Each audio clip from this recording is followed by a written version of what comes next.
Hey horror fans, welcome back to Room 237, coming at you with another Italian horror film. But first I want to say thank you to my 53 subscribers. Finally hit 50. That's awesome.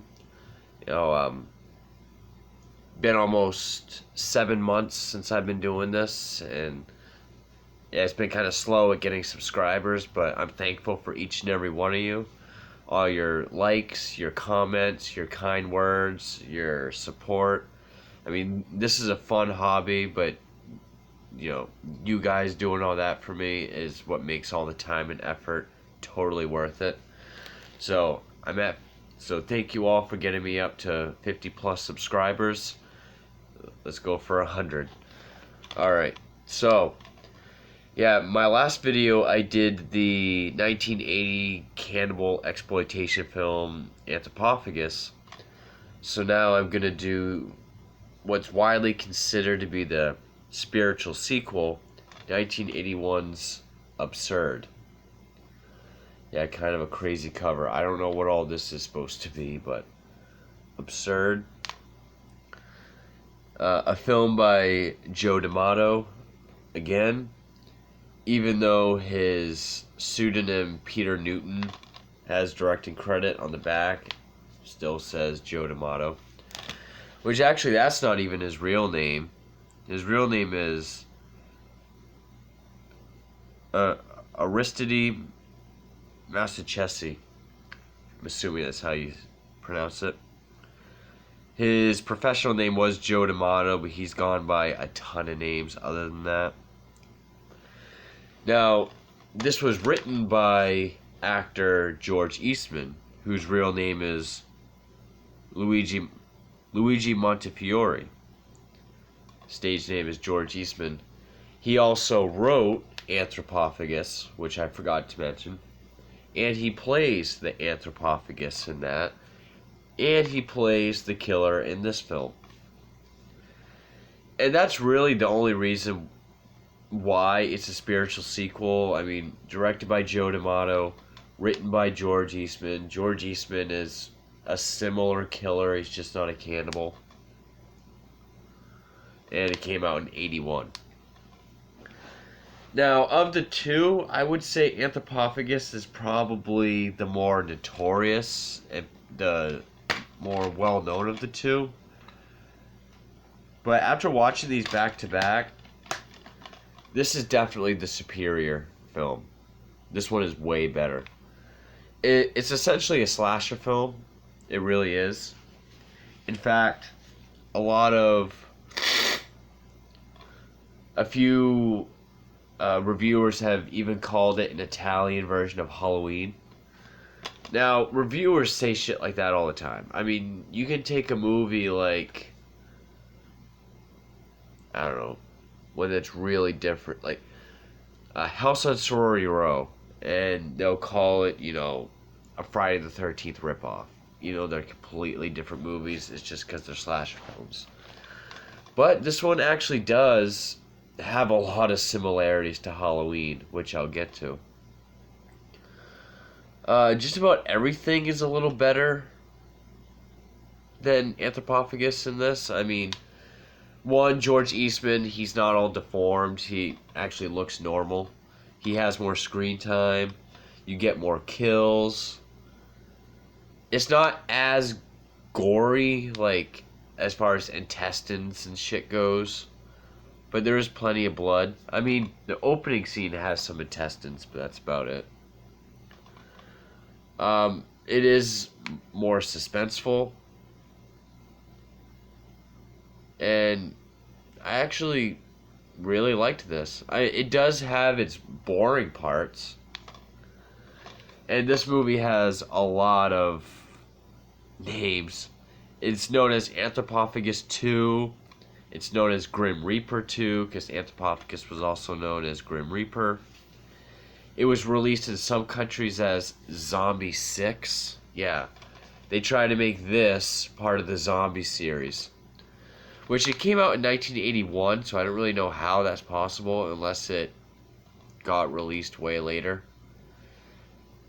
For a while here in America, it was released as Monster Hunter. And let's see. MorbidlyBeautiful.com says, really top-notch gore. This film definitely gives the audience what they want. Good Efficient Butchery says, admirably brutal and extreme. It's one of the unsung greats of the video nasty gore fest days. Yeah, this was also one of the video nasties. I think sometime soon I might do like a video nasty collection. At least of the horror ones. Not all of them were horror. Some of them were like, I think some were even like gladiator films. But anyway, so the story is George Eastman plays this guy named Mikos. He's this mindless, lumbering killer. Starts off with him just wandering around. I think I kind of missed it. He's trying to hop over a fence, and he, like, slips. Wikipedia says someone pulled him down. I think I was replying to YouTube comments, so I missed it. I didn't go back. He slips and falls on the fence and starts to be disemboweled. He goes into the house where the fence is and collapses. Family calls someone. He goes into surgery. And it's there we find out because there's a priest who he gets picked up by a cop and he ends up going to the hospital anyway. And the sergeant detective thinks that's kind of strange. He's walking around like this a lot, holding his trench coat closed because he wants to hide the fact he's a priest. Mikos keeps waking up during his surgery to put him back together. And it's there we find out Mikos is actually a test subject by a church-sanctioned science lab to create pretty much immortality. His body can regenerate damaged or dead tissue. And the priest is the guy that created him. So he escapes from the hospital, goes on a killing spree, and the doctor, the priest, in a trench coat, is trying to catch him along with a member of law enforcement. Sounds similar to Halloween. Well, he ends up back at the house he started out at, and there's a couple kids, there's a babysitter. Babysitter talks to the youngest kid about the boogeyman. The kid calls him the boogeyman. So yeah, lots of similarities to Halloween. Nowhere near as good as Halloween, not by a long shot, but it's still a pretty enjoyable Italian slasher. I mean, of all the other Italian films I've done, ones that were really straightforward slashers would have been this and Stage Fright. And I actually like this more than Stage Fright. So, kills. I mean, we get a nurse who gets like a drill through the head. The acting with it isn't that... Which the acting in general really isn't that good. But, it's like a little surgical drill, which there's an up close of it piercing the skin and there being blood. Not the best effect. But like you see him hold it way out here for like a long time. It's not after a while does this sort of shot change and show it like going in. People he kills along the way to the house, like he goes through this one place and there's a janitor. It's like a woodworking place, I'm guessing. He sends the guy head first through a bandsaw. There's a motorcycle gang, like teenage gang that we see a couple times. One breaks down, so the kid gets off to check it out. Played by Michele Soavi, who's been in a number of films and directed some. He directed Alone in the Dark. He was the killer in Alone in the Dark. I think he's worked with Argento quite a bit too. Yo, and then at the house, you have this young kid. He's probably 4 years old. I'll get to him.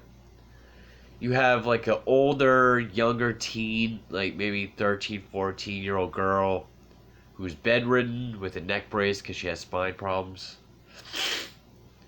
Mother, the father, and I guess there's two babysitters. There was like one babysitter, and then another one came who's more like a nurse.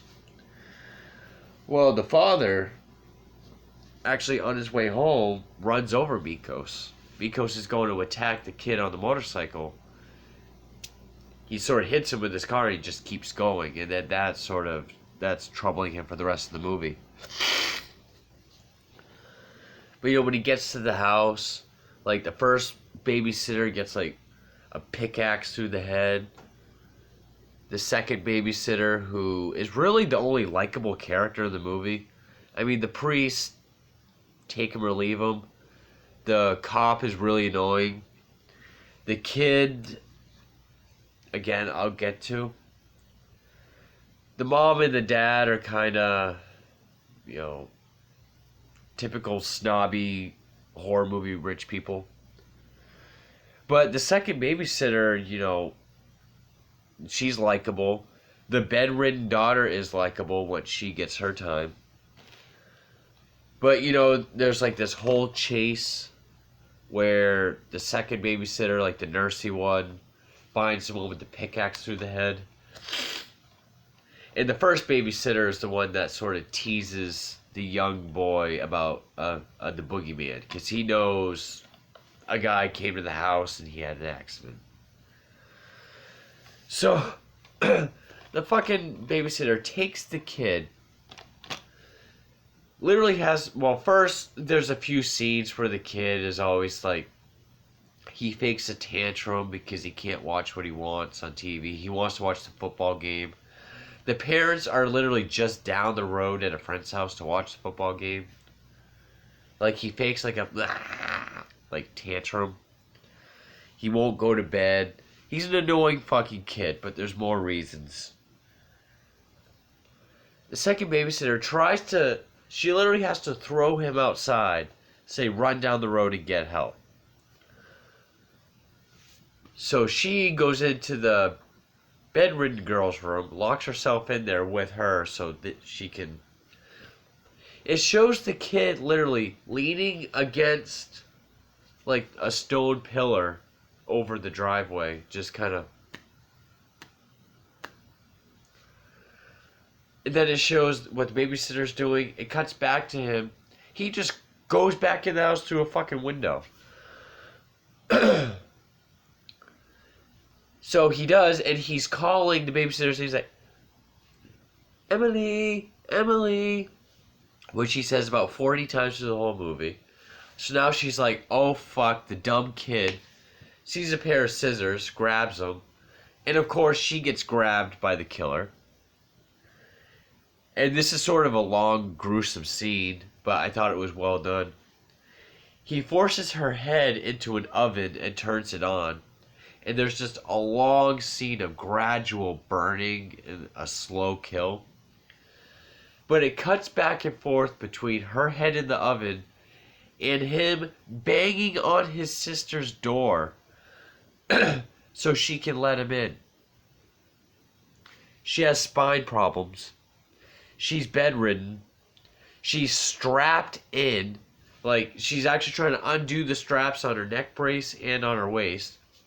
And he's literally yelling like, Katya, Katya, let me in. He literally says, Katya, let me in, and I want to come in about 70 times. And the voice dubbing is so like dry. This kid this is cutting close, but this kid is more annoying and worse than Bob from House by the Cemetery. So then I guess he gives up. He goes to the kitchen, and nice effects on the babysitter that got burnt. You know, it's like silvery and gray, like smoky burnt. You got like blisters, her hair's all gone. So he like lets go over, and the kid is literally just like, he like takes tiny steps backwards, and then he runs. He then runs to the window, and then he runs down the road to get help. It's like, you got the babysitter killed because you didn't do what she told you the first time. Now that she got killed, now you're going to run down the road. And so then the girl with spinal problems, she's able to get out of bed. She's having a hard time walking, but she gets out. He comes in the room. She stabs him in the eyes with the drawing compass. So now he's blind. And you're thinking maybe he'll gain his sight back because he's been shot a few times, and, you know, there's like a bloody bullet hole in the shirt or whatever happens to him. You can see the skin underneath is healed. So he's like looking around the room, and I thought this was neat. A book falls off the shelf, so he sort of goes to it. So she crawls over to the stereo, turns it on full blast, and hits play. It's like church organ music, kind of like Anthropophagus. And it's like, it's loud and disorienting, so he can't hear her. But there are long, drawn-out scenes of him doing like a Bela Lugosi version of Frankenstein's monster, and her trying to avoid him. Now, yeah, the script, you know, this movie is very convenient. Like, when the kid jumped out the window, like, he's slowly walking. Then, just when the kid jumps out the window, that's when he goes to grab him and he misses. When she's trying to dodge him while he's feeling around, it's like his arms are like this. Like, his arm just goes over her head. So it's very convenient. And, of course, the priest has a gun, comes to save the day. Doesn't exactly do it. The girl, because they're rich, so they have like a knight in shining armor thing with an axe. She cuts his head off, and that's how the movie ends. She's like, she just holds it up. Because by then, the parents, cops have come. I'm sure I left some stuff out. I mean, up until he really, like, the first 20-25 minutes are pretty slow. Once he gets out of the hospital and starts killing people, I mean, it stays pretty consistent. You have decent kills, which also, the babysitter didn't die with her head in the oven. Just as he missed the kid jumping out the window, she comes up and stabs him in the neck with scissors. And I mean, her hair's like almost completely gone. It's like charred and short. Good burn effects. He stabs her in the throat with the same scissors. But, you know, I mean, the title does sum up the story pretty well. I mean, a church-sanctioned science lab creates this immortal. And it's like, and he just goes around killing people, and the only way you can kill him is if you destroy his brain.